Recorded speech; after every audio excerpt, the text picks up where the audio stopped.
Assalamualaikum warahmatullahi wabarakatuh. Sahabat kisah mistik, malam ini kita akan membuka tirai kisah tentang pernikahan yang tak hanya disatukan oleh cinta, tapi oleh syarat gaib yang mengerikan. Seorang wanita muda rela menikahi dukun santet demi kemewahan dan kehidupan yang ia dambakan. Tapi ia tidak tahu bahwa statusnya sebagai istri hanyalah topeng. Di balik malam Jumat yang sunyi, tubuhnya menjadi jembatan hubungan antara manusia dan jin betina dari dunia kegelapan. Inilah kisah tumbal kawin.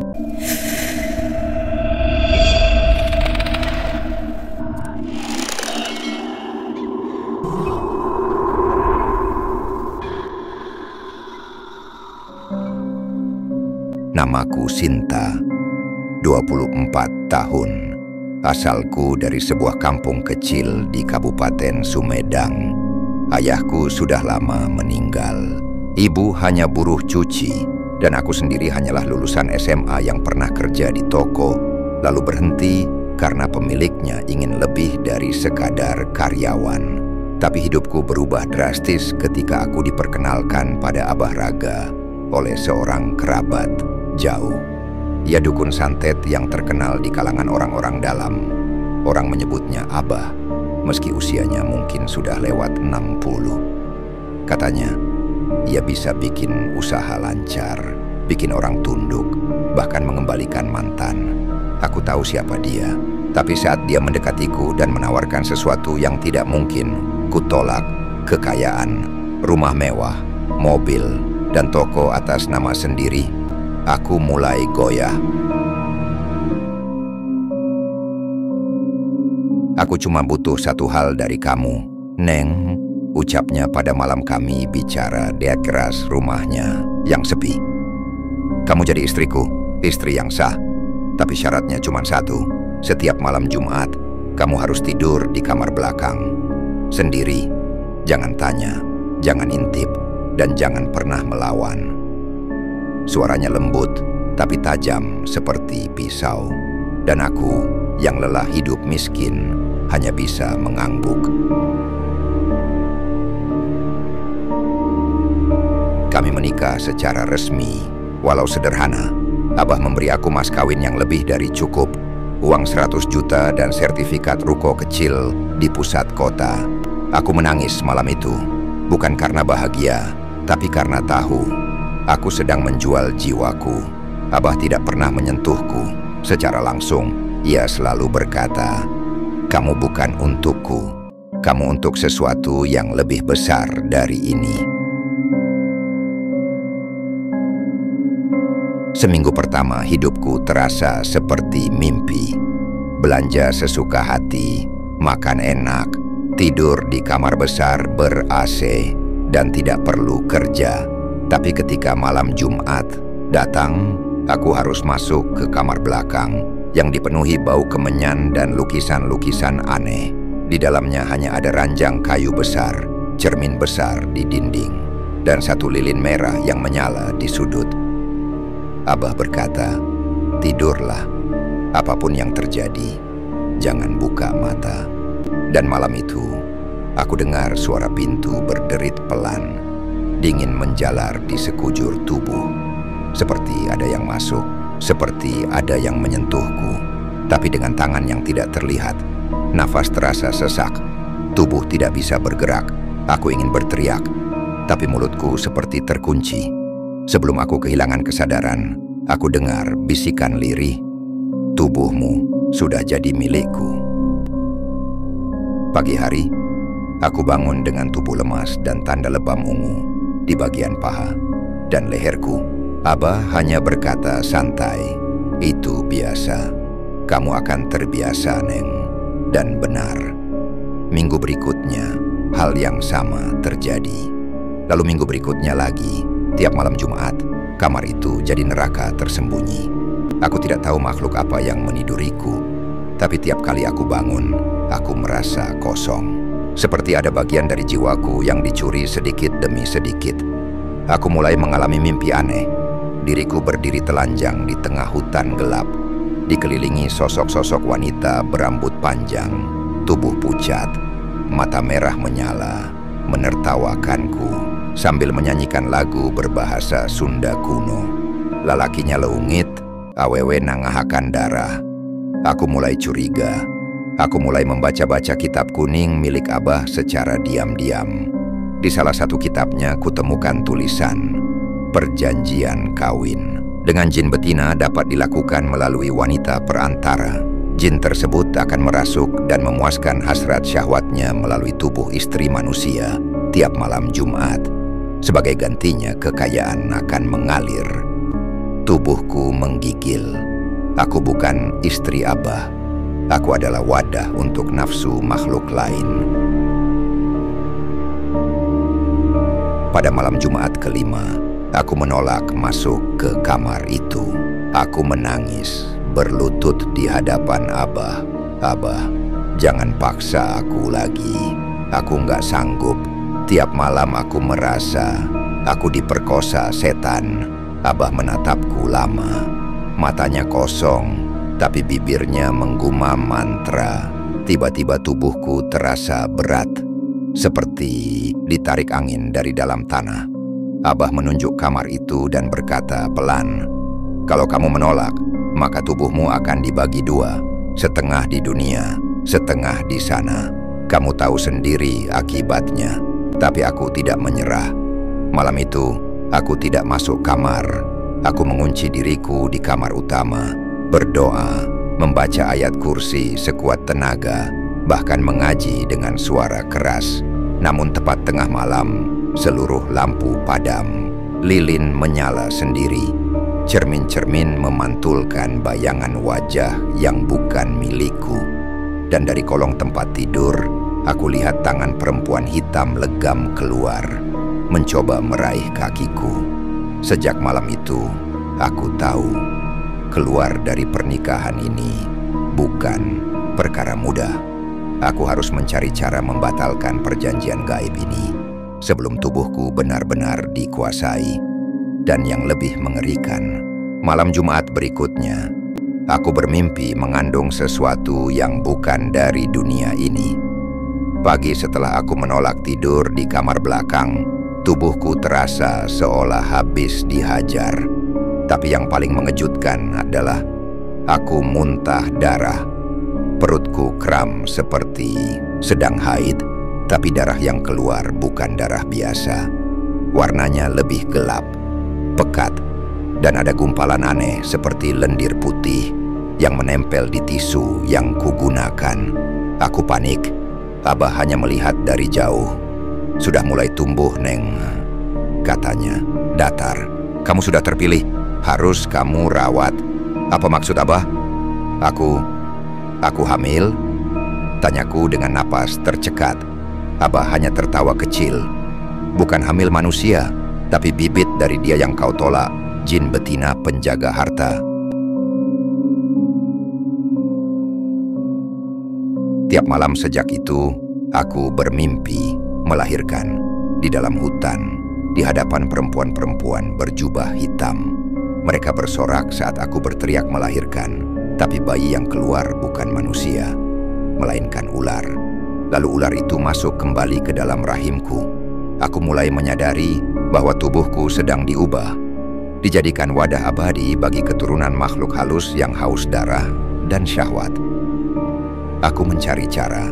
Aku pergi diam-diam ke rumah Ustadz Haji Ropik, kiai sepuh dari pesantren kecil di kaki Gunung Tampomas. Tapi begitu aku masuk ke rumahnya, ayam-ayam di halaman mati mendadak, kucing-kucing melolong, dan jubah Ustadz Ropik terbakar di bagian bawah. Ustadz berkata, perempuan ini telah dikunci 7 lapis oleh perjanjian iblis, tapi masih ada harapan. Ustadz Ropik menjelaskan, perjanjian bisa diputus hanya jika tumbal awal melepaskan kehendaknya sepenuhnya dan siap menyerahkan seluruh harta pemberian setan, serta berpuasa 3 malam Jumat berturut-turut, lalu mengurung diri dengan bacaan tertentu. Aku disuruh membaca Ya muqallibal qulub, sabbit qalbi ala dinika. Wahai zat yang membolak-balikan hati, teguhkan hatiku dalam agamamu. Tapi Abah tahu aku telah datang ke sana. Saat aku pulang ke rumah, kudapati semua lukisan gaib di dinding mengeluarkan darah. Cermin kamar retak, dan di dinding ruang tengah seseorang menulis dengan darah, "Kau milikku, anakmu juga." Hari itu aku memutuskan untuk melawan. Aku bersuci, aku sholat tahajud, aku bacakan seluruh ayat-ayat perlindungan, dan aku kunci kamar belakang dari luar. Namun tepat tengah malam, suara erangan dan jeritan menggema dari balik pintu kamar belakang. Bukan hanya satu, tapi seperti sekelompok wanita yang sedang mengerang, menangis, dan tertawa bersamaan. Tiba-tiba, pintu itu terbuka sendiri. Meski telah kupaku dari luar, sosok wanita bertubuh tinggi, rambut menjuntai hingga lantai, mata merah menyala, muncul. Tubuhnya seperti perempuan, tapi wajahnya setengah rusak, seperti terbakar. Kenapa kau tolak aku? Bukankah kau sudah kuberi segalanya? Kau milikku, perempuan. Kau bukan lagi manusia. Aku berteriak membaca ayat kursi sekuat tenaga, tapi suaraku mendadak lenyap. Tenggorokanku terkunci, tubuhku membeku. Makhluk itu berjalan mendekat, menempelkan tubuh telanjangnya ke tubuhku yang diam. Bau anyir dan busuk menyelimuti ruangan. Kalau kau tak mau aku masuk, biar anakmu jadi jalanku. Malam itu aku tidak sepenuhnya sadar, tapi aku merasa tubuhku diseret ke tempat panas, seperti ruang raksasa yang dipenuhi api. Orang-orang telanjang disiksa di sana, dan di singgasana api duduk sosok wanita yang mirip jin tadi dengan wajahku. Ia tersenyum padaku dan berkata, "Raga dan wajahmu akan jadi milikku selamanya." Pagi hari, aku terbangun di halaman rumah, telanjang, bersimbah darah dari paha. Di tanganku tergenggam sesuatu, tali pusar kecil. Aku memekik sekuat-kuatnya. Ustadz Ropik datang pagi itu bersama beberapa santri. Mereka membacakan doa dan mengurung rumahku. Abah, dia tidak ada. Dia menghilang sejak malam itu. Rumah kosong, tapi auranya masih mengerikan. Hingga hari ini, aku masih berjuang. Aku tinggal sementara di pesantren Ustadz Ropik, menjalani puasa dan ruqyah. Tapi setiap malam Jumat, aku merasakan janin gaib dalam rahimku bergerak. Kadang, ia menendang dan membuat cermin di pesantren pecah sendiri. Aku tahu, ini belum akhir. Abah mungkin telah berpindah tubuh, atau lebih buruk, telah menjadi bagian dari diriku.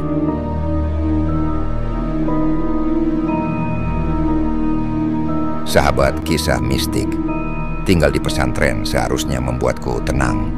Tapi jin itu masih mengintai, bahkan di tempat suci. Malam Jumat ke-9, kamar tempatku tinggal berbau bangkai. Santri-santri yang jaga malam melihat bayangan wanita menggantung di atas ranjangku, rambutnya menjulur ke lantai. Ustadz Ropik berkata sambil menahan napas, "Perjanjian itu sudah mendekati batasnya. Jika tak dihentikan sekarang, ruh jin itu akan menyatu denganmu. Kau akan jadi istri abadi dari bangsa mereka." Aku menggigil. Sudah cukup. Aku tak mau lagi jadi alat. Aku ingin bebas, meski harus menukar seluruh harta, bahkan nyawaku.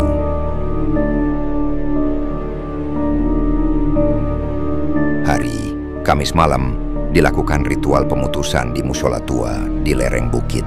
Ustadz Ropik meminta aku untuk melepaskan seluruh pakaian mewah pemberian Abah Raga, membakar surat nikah, sertifikat rumah, uang tunai, dan perhiasan. Puasa dari subuh hingga maghrib, tanpa menyentuh apapun kecuali air putih dan kurma, menyebut kalimat La ilaha illallah 1000 kali, sambil memegang rambutku sendiri. Ritual itu dimulai usai Isya namun belum mencapai 500 zikir, mushola bergetar, lampu padam, dari atap darah menetes. Kau tak bisa lepas. Kau janji padaku, perempuan najis. Jin betina itu muncul dalam bentuk utuh, tinggi, kurus, payudaranya menggantung, dan dari pahanya keluar asap hitam. Matanya merah, mulutnya robek hingga pipi. Ia mendekat, lalu memasuki tubuhku dengan paksa. Aku tidak sadar lagi, tapi dalam batinku, aku sedang berdiri di tengah ruang besar yang gelap. Di hadapanku ada diriku sendiri, tapi matanya hitam, senyumnya menyeramkan. Aku bagian darimu, aku kekuatanmu.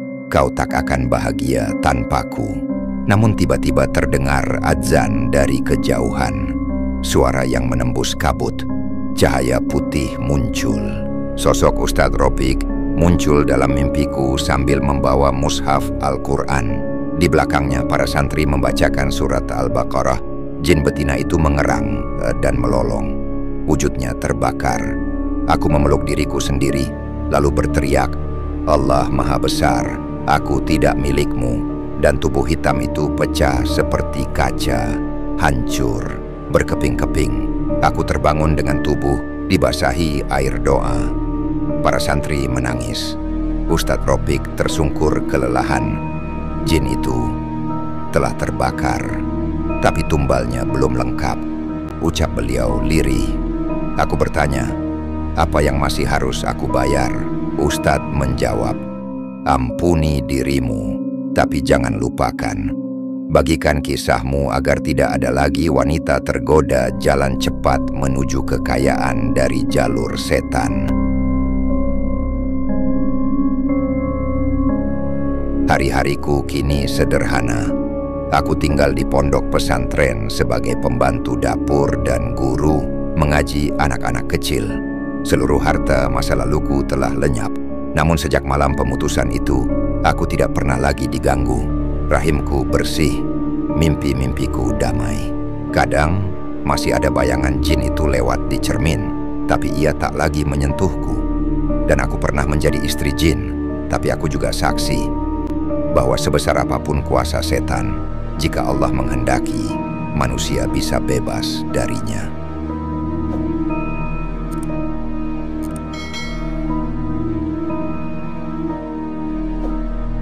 Sahabat, kisah mistik, itulah kisah lengkap dari tumbal kawin dukun santet. Ketika kekayaan datang dengan syarat gaib, jangan pernah tertipu, karena semua yang terlihat indah bisa jadi pintu menuju neraka. Semoga kisah ini menjadi pelajaran bahwa hanya Allah sebaik-baik penolong dan pemberi rezeki. Jangan pernah menukar iman dengan kemewahan sesaat. Sampai jumpa di kisah berikutnya. Wassalamualaikum warahmatullahi wabarakatuh.